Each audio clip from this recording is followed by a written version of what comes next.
This is a response to Remage, or Remage, whatever it is, 222 in his RE Liberals Are Annoying video.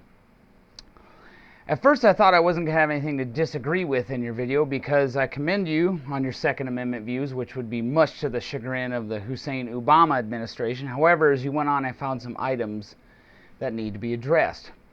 You're pointing out that OPEC controls a lot of the world's oil and has a lot of pull when it comes to oil prices is spot on. You're one of the few pointing out that state-run oil companies among OPEC members, Russia, Mexico, Venezuela, and India, and other countries do more to jack up the price of crude than Exxon-Mobil ever has. However, we get more oil from Canada and Mexico than anyone else, far more oil than we get from Saudi Arabia, which is third on the list. When you couple that with the fact that India and China are gobbling up a lot more oil, we haven't built an oil refinery here for over 30 years, and we are failing to tap our massive domestic sources of oil and coal. Therein lies a major problem. The amount of oil that we import has been steadily increasing for decades. We need to remedy that, or we can get used to high gas prices forever. It should also be noted that Democrats typically block any and all initiatives to build more oil refineries, drill ANWR, drill offshore oil in the Pacific, drill shale oil in Colorado, or drill off the East Coast. Why do we continue to have the majority of our oil production right in Hurricane Alley, the western Gulf of Mexico? Then you say, every Arab nation hates our guts because we're in Iraq. When did the Khobar Towers get bombed? When did the World Trade Center get bombed the first time? When were those embassies in Kenya bombed? When were the Marine barracks in Beirut bombed? When did the USS Cole get attacked? Did 9/11 happen before or after we invaded Iraq? It seems to me that there was plenty of hatred and angst against these United States before we invaded Iraq. You say we get our oil from them, referring to Iraq. Actually, Middle East nations that are part of OPEC, Iraq, Kuwait, Qatar, Saudi Arabia, and the United Arab Emirates accounted for 2.2 million barrels of crude imports, or 21% of all U.S. imported crude oil. Iraq and Kuwait covered 34% of those imports. That's data from 2006. We don't really get that much oil from Iraq. We do get some, but not a whole lot compared to others. Your comments concerning FEMA and Katrina are really misleading. As Craig Martell points out, I'll have all the relevant links on the right side as well, FEMA is not the first line of defense. Immediate emergency management is primarily a local and state responsibility. That's why we have governors and mayors and things called the National Guard. Then Governor Blanco could have called out the National Guard. New Orleans Mayor Nagin let all those city and school buses drown when he could have utilized them to get people out of the city. And he even had a contingency plan to notify people who didn't have TV or radio. Why wasn't this carried out?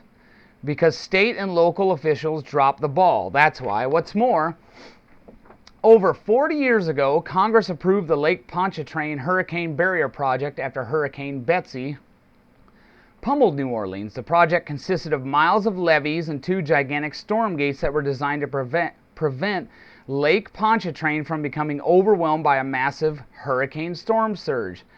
In the event of a hurricane, the gates would have closed off 2 straits that feed into the lake from the Gulf of Mexico, preventing the huge lake from swelling and burying New Orleans. Or Nolans, as some people say. In 1976, the environmental wacko group Save Our Wetlands sued the U.S. Army Corps of Engineers, demanding the project be stopped because it could harm wetlands. In 1977, U.S. District Judge Charles Schwartz Jr. ruled in favor of the environmentalist wacko group and stopped the barrier project. It would never be built. If we had built the barriers, New Orleans would not be flooded, said Joseph Towers, former chief counsel for the Army Corps of Engineers, New Orleans District, days after Hurricane Katrina's landfall. My feeling was that saving human lives was more important than saving a percentage of shrimp and crab in Lake Pontchartrain. I told my staff at the time that the judge had condemned the city. In addition to saving lives, the project would have saved taxpayers as well. Towers said the project had an estimated cost of $85 million in 1965, or just over $560 million in 2007 dollars.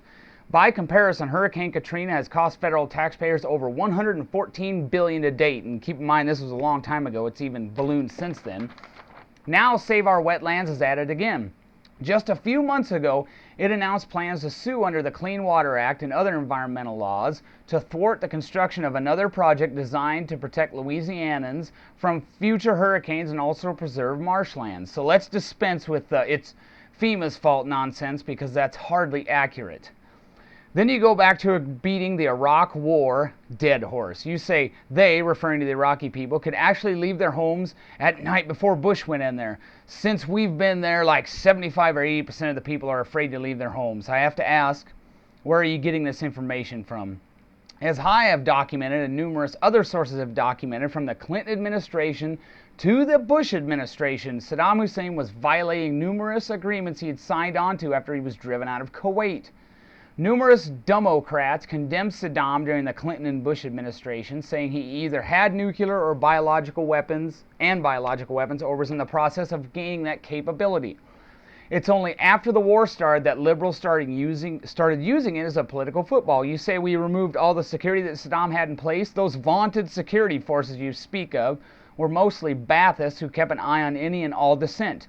If you happened to be Kurdish, you didn't like the government and spoke up about it, you probably came up missing. You also mentioned Saddam kept Iraq stable. I don't have the economic figures right in front of me, but I would reckon Iraq's GDP per capita was well below most of the world, and the people who dared disagree with Saddam's regime were getting eliminated. If you call that stable, then I'd hate to see what you call chaotic. What would Patrick Henry say to Saddam and his government? Give me liberty or give me death. Then you encourage Jeopardy finalist who authored the original Liberals Are Annoying video that just caused a firestorm. You suggest that she go use Wikipedia. I for one would suggest Jeopardy finalists not use Wikipedia for the simple fact that it's had some major problems in the past with editing. The fact that virtually anyone can edit it should be a big red flag. Wikipedia is garbage. And of course I'll have the link over there documenting their numerous gaffes. Then you go off on a tangent about China. Some of your points are correct, and all of them are generalized. I agree with your statement that our debt is going to China, and that is because our federal government doesn't practice fiscal discipline. It didn't under the Bush administration at all, and instead of cutting spending, we just piled up this debt, which China and Japan own a big part of. Someday we'll have to pay the piper. If you're really worried about spending, then the Iraq War shouldn't be your focus. Yes, it has cost a lot, but the big budget busters are entitlements. Things like Medicare alone and Social Security alone cost more than we spend on defense. Mind you, those are also fixed costs. We can't just punt them down the road. Someday the Iraq and Afghanistan conflicts will end, but we'll still have the unfunded entitlement liabilities staring us right in the face. So yes, Remage, you are watching the destruction of America live on TV, and it's because we spend too much and we can't fund entitlement programs started by FDR, LBJ, and their Democrat-controlled Congresses. Lastly, concerning your angst against Wal-Mart, they've done more to lift Chinese people out of poverty than any government-run aid program ever has. Good luck in your life, Remage. Take care.